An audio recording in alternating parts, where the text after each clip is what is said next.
साथ कोई सहायक रहते थे कि नहीं? हाँ जी, टीम मेंबर हम लोग 5 लोग रहते सर ना। हाँ।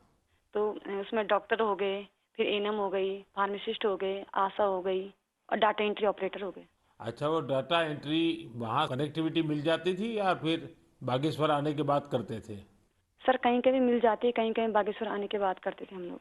अच्छा, मुझे बताया गया है पूनम जी कि आपने आउट ऑफ द वे जाकर लोगों का टीका लगवाया।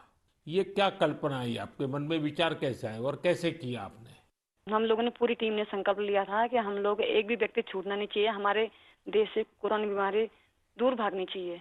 मैंने और आशा ने मिलकर प्रत्येक व्यक्ति के हम लोगों ने गांव वाइज ड्यू लिस्ट बनाई, फिर उसके हिसाब से जो लोग सेंटर में आए उनको सेंटर में लगाया। फिर हम लोग घर घर गए हैं सर, फिर उसके बाद जो लोग छूटे हुए थे, जो लोग नहीं आ पाते सेंटर में। अच्छा, लोगों को समझाना पड़ता था? हाँ जी, समझाया, हाँ जी। लोगों का उत्साह है अभी भी वैक्सीन लेने का? हाँ जी सर, हाँ जी। अब तो सर लोग समझ गए हैं। फर्स्ट में बहुत दिक्कत हुई हम लोगों को समझाना पड़ता था कि ये जो वैक्सीन है सुरक्षित है और असरदार है। हम लोग भी लगा चुके हैं तो हम लोग तो ठीक हैं, आपके सामने हैं। और हमारे स्टाफ ने सबने लगा लिया है तो हम लोग ठीक हैं। कहीं पर वैक्सीन लगने के बाद किसी की शिकायत आई बाद में? नहीं नहीं सर, ऐसा कुछ नहीं हुआ। कुछ नहीं हुआ? जी। सबको संतोष था हाँ जी। कि ठीक हो गया? हाँ जी। चलिए, आपने बहुत बड़ा काम किया है और मैं जानता हूँ ये पूरा क्षेत्र कितना कठिन है। और पैदल चलना, पहाड़ों पे, एक पहाड़ पे जाओ फिर नीचे उतरो फिर दूसरे पहाड़ पे जाओ, घर भी दूर दूर, उसके बावजूद भी आपने इतना बढ़िया काम किया है। धन्यवाद सर, मेरे सौभाग्य सर आपसे बात हुई मेरी। आप जैसे लाखों हेल्थ वर्कर्स ने, उनके परिश्रम की वजह से ही भारत 100 करोड़ वैक्सीन डोज का पड़ाव पार कर सका है। आज मैं सिर्फ आपका ही आभार व्यक्त नहीं कर रहा हूँ, बल्कि हर उस भारतवासी का आभार व्यक्त कर रहा हूँ जिसने सबको वैक्सीन, मुफ्त वैक्सीन अभियान को इतनी ऊंचाई दी, कामयाबी दी। आपको, आपके परिवार को मेरी बहुत बहुत शुभकामनाएं। मेरे प्यारे देशवासियों, आप जानते ही हैं कि अगले रविवार 31 अक्टूबर को सरदार पटेल जी की जन्म जयंती है। मन की बात के हर श्रोता की तरफ से और मेरी तरफ से मैं लौह पुरुष को नमन करता हूँ। साथियों, 31 अक्टूबर को हम राष्ट्रीय एकता दिवस के रूप में मनाते हैं। हम सभी का दायित्व है कि हम एकता का संदेश देने वाली किसी न किसी गतिविधि से जरूर जुड़े। आपने देखा होगा, हाल ही में गुजरात पुलिस ने कच्छ के लखपत किले से स्टैच्यू ऑफ यूनिटी तक बाइक रैली निकाली है। त्रिपुरा पुलिस के जवान तो एकता दिवस मनाने के लिए त्रिपुरा से स्टैच्यू ऑफ यूनिटी तक बाइक रैली कर रहे हैं। यानी पूरब से चलकर पश्चिम तक देश को जोड़ रहे हैं। जम्मू कश्मीर पुलिस के जवान भी उरी से पठानकोट तक ऐसी ही बाइक रैली निकालकर देश की एकता का संदेश दे रहे हैं। मैं इन सभी जवानों को सैल्यूट करता हूँ।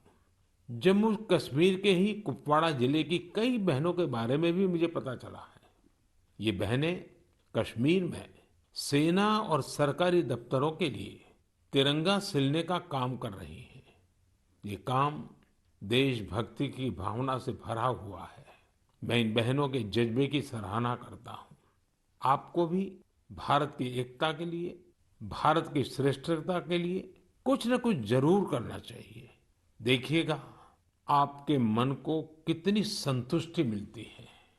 साथियों, सरदार साहब कहते थे कि हम अपने एकजुट उद्यम से ही देश को नई महान ऊंचाइयों तक पहुंचा सकते हैं। अगर हम में एकता नहीं हुई तो हम खुद को नई नई विपदाओं में फंसा देंगे। यानी राष्ट्रीय एकता है तो ऊंचाई है, विकास है। हम सरदार पटेल जी के जीवन से, उनके विचारों से बहुत कुछ सीख सकते हैं। देश के सूचना और प्रसारण मंत्रालय ने भी हाल ही में सरदार साहब पर एक पिक्टोरियल बायोग्राफी भी पब्लिश की है। मैं चाहूंगा कि हमारे सभी युवा साथी इसे जरूर पढ़ें। इससे आपको दिलचस्प अंदाज में सरदार साहब के बारे में जानने का अवसर मिलेगा। प्यारे देशवासियों, जीवन निरंतर प्रगति चाहता है, विकास चाहता है। ऊंचाइयों को पार करना चाहता है। विज्ञान भले ही आगे बढ़ जाए, प्रगति की गति कितनी ही तेज हो जाए, भवन कितने ही भव्य बन जाए, लेकिन फिर भी जीवन अधूरापन अनुभव करता है। लेकिन जब इनमें गीत, संगीत, कला, नाट्य, नृत्य, साहित्य जुड़ जाता है, तो इनकी आभा, इनकी जीवंतता अनेक गुना बढ़ जाती है। एक प्रकार से जीवन को सार्थक बनना है तो ये सब होना भी उतना ही जरूरी होता है। इसलिए ही कहा जाता है कि सभी विधाएं हमारे जीवन में एक कैटलिस्ट का काम करती है, हमारी ऊर्जा बढ़ाने का काम करती है। मानव मन के अंतर्मन को विकसित करने में, हमारे अंतर्मन की यात्रा का मार्ग बनाने में भी गीत, संगीत और विभिन्न कलाओं की बड़ी भूमिका होती है। और उनकी एक बड़ी ताकत ये होती है कि इन्हें न समय बांध सकता है, न सीमा बांध सकती है और न ही मत मतांतर बांध सकता है। अमृत महोत्सव में भी अपनी कला, संस्कृति, गीत, संगीत के रंग अवश्य भरने चाहिए। मुझे भी आपकी तरफ से अमृत महोत्सव और गीत संगीत कला की इस ताकत से जुड़े ढेरों सुझाव आ रहे हैं। ये सुझाव मेरे लिए बहुत मूल्यवान है। मैंने इन्हें संस्कृति मंत्रालय को अध्ययन के लिए भेजा था। मुझे खुशी है कि मंत्रालय ने इतने कम समय में इन सुझावों को बड़ा गंभीरता से लिया और उस पर काम भी किया। इन्हीं में से एक सुझाव है देशभक्ति के गीतों से जुड़ी प्रतियोगिता। आजादी की लड़ाई में अलग अलग भाषा, बोली में देशभक्ति के गीतों और भजनों ने पूरे देश को एकजुट किया था।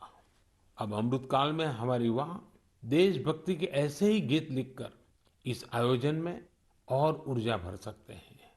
देशभक्ति के गीत मातृभाषा में हो सकते हैं, राष्ट्रभाषा में हो सकते हैं और अंग्रेजी में भी लिखे जा सकते हैं। लेकिन ये जरूरी है कि रचनाएं नए भारत की नई सोच वाली हो, देश की वर्तमान सफलता से प्रेरणा लेकर भविष्य के लिए देश को संकल्पित करने वाली हो। संस्कृति मंत्रालय की तैयारी तहसील स्तर से राष्ट्रीय स्तर तक इससे जुड़ी प्रतियोगिता कराने की है। साथियों, ऐसे ही मन की बात के एक श्रोता ने सुझाव दिया है कि अमृत महोत्सव को रंगोली कला से भी जोड़ा जाना चाहिए। हमारे यहाँ रंगोली के जरिए त्योहारों में रंग भरने की परंपरा तो सदियों से है। रंगोली में देश की विविधता के दर्शन होते हैं। अलग अलग राज्यों में अलग अलग नामों से अलग अलग थीम पर रंगोली बनाई जाती है। इसलिए संस्कृति मंत्रालय इससे भी जुड़ा एक नेशनल कंपटीशन करने जा रहा है। आप कल्पना करिए, जब आजादी के आंदोलन से जुड़ी रंगोली बनेगी, लोग अपने द्वार पर, दीवार पर किसी आजादी के मतवाले का चित्र बनाएंगे, आजादी की इस घटना को रंगों से दिखाएंगे, तो अमृत महोत्सव का भी रंग और बढ़ जाएगा। साथियों, एक और विधा हमारे यहाँ लोरी की भी है। हमारे यहाँ लोरी के जरिए छोटे बच्चों को संस्कार दिए जाते हैं, संस्कृति से उनका परिचय करवाया जाता है। लोरी की भी अपनी विविधता है, तो क्यों न हम अमृतकाल में इस कला को भी पुनर्जीवित करें और देशभक्ति से जुड़ी ऐसी लोरियां लिखें, कविताएं, गीत, कुछ न कुछ जरूर लिखें, जो बड़ी आसानी से हर घर में माताएं अपने छोटे छोटे बच्चों को सुना सके। इन लोरियों में आधुनिक भारत का संदर्भ हो, 21वीं सदी के भारत के सपनों का दर्शन हो, उसका